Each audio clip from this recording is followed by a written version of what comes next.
Breaking చూస్తున్నాము. Miss Vizag నక్షత్ర భర్త ఇంటి ముందు ఆందోళనకు దిగింది. ఆమె భర్త తేజ ఓ అమ్మాయితో ఉండగా రెడ్ హ్యాండెడ్ గా పట్టుకుందామే.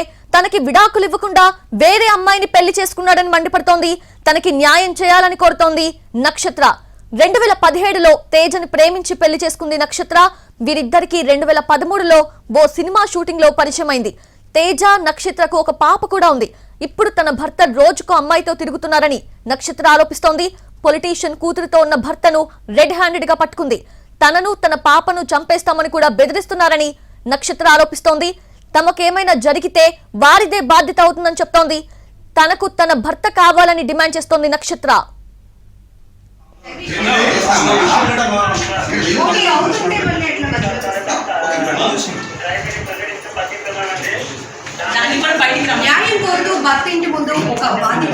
అయితే తనపై తప్పుడు కేసులు పెట్టారు అని నక్షత్ర భర్త తేజ అంటున్నారు. కేసు కోర్టులో ఉందని చెప్తున్నాడు. అది తన ఇల్లు కాదని, ఆఫీస్ మాత్రమే అని చెప్తున్నారు. సినిమా ఆఫీస్ కి అమ్మాయి ఆడిషన్ కోసం వచ్చిందని అంటున్నాడు తేజ.